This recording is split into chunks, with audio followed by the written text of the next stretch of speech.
Listen, all you New Yorkers. Excuse me, taxi. Okay, man, we're looking around. This is the 77 WABC minicast. We're on the line right now with my good friend, Dr. Marc Siegel.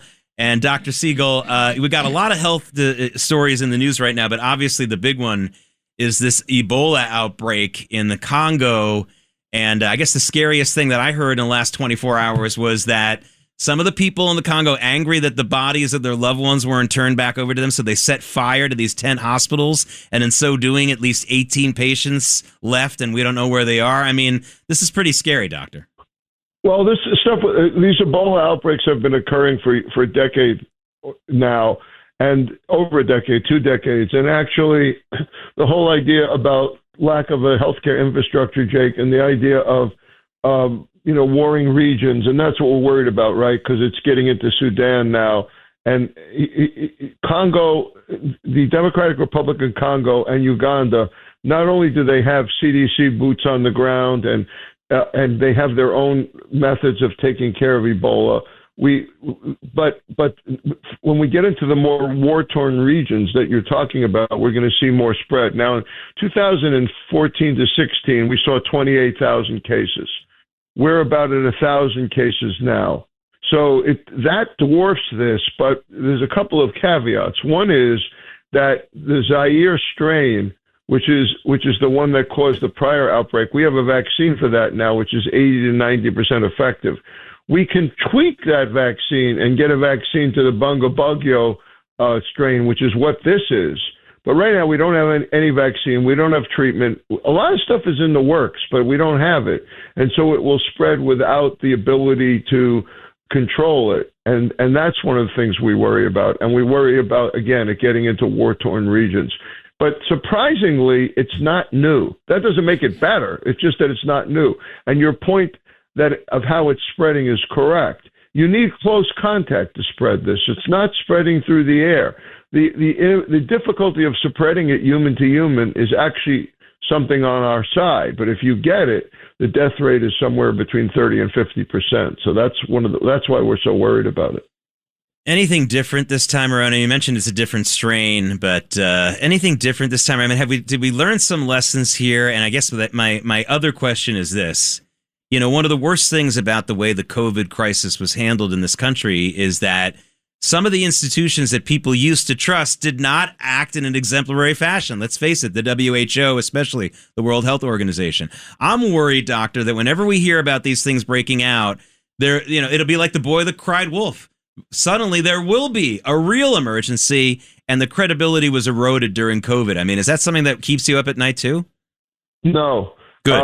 Because the thing with COVID was way more complicated than that. Honestly, I think that it became political, but not simply for the reason you say. Here's what my view on COVID is, to bore you for 30 seconds. I don't think they took seriously where did this virus come from. I think that you had people in the lab in Wuhan playing with bad coronaviruses. The WHO, at least then, possibly now, had a lot of Chinese health officials involved with it, and it was in their interest to call it a regional problem while it was spreading around the world. We never have really answered where it came from. I don't focus on what Tony Fauci was doing in that regard, because I know him, and I think that he was trying to actually be helpful, but he also stepped outside his lane when he got into public health. He's more of an immunologist than a vaccine guy. And so the public distrust came from conflicting messages. And unfortunately, this is the part you may disagree with, Jake. I think the pushback to the messaging and the almost totalitarian flavor to it, you're going to go here, we're going to restrict you without the science to back it up. I think the reaction to that has almost been as bad as the problem, because there's been no trust in public health. And we have people running the show now that were basically just against whatever it was that was shoved down our throat before. That doesn't make them right either. Let's look at mRNA vaccine technology, which has been getting a bloody nose now for years. A very big bloody nose, and a lot of people are blaming that technology on a lot of deaths from the COVID vaccine. And right after you talk about that, please talk about that. And I know you think that, John, and I adore you, but I also think that it saved many lives. And the reason I'm it saved 98% of lives, but 2% died. I agree with that. You're a smart guy. This is why you're so successful. And while we're at it, let's say that we should get Christides to shut down Mamdani. That's for sure. Yes, and we should carry only organic fruit. A little bit more babka would also help. But hey, Jake, and I'm glad that John has. By the way, Jake is one of my dear friends for many years. The reason Stuart Varney loves you too. Yeah, he loves me. Really loves me. I come from the wrong tribe for him. But the reason that I'm bringing up mRNA, by the way, is specific, which is that there are mRNA vaccines that are becoming available for Ebola. That's it. That's the only reason. I'm not trying to relitigate that. I think you're right, Jake, that there's a lot of lying that went on, but it led to a reaction also public health is about gaining public trust. And you don't gain that by forcing people to do things.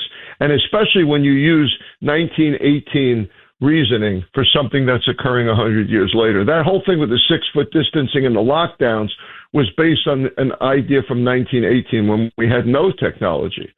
So I don't want to see any of that happening now, but I don't see it. You know what's happening now is that the Democrats are using Ebola to try to claim that the administration can't handle an outbreak. That's pure bunk. First of all, the boots on the ground in the Democratic Republic of Congo and in Uganda are top notch.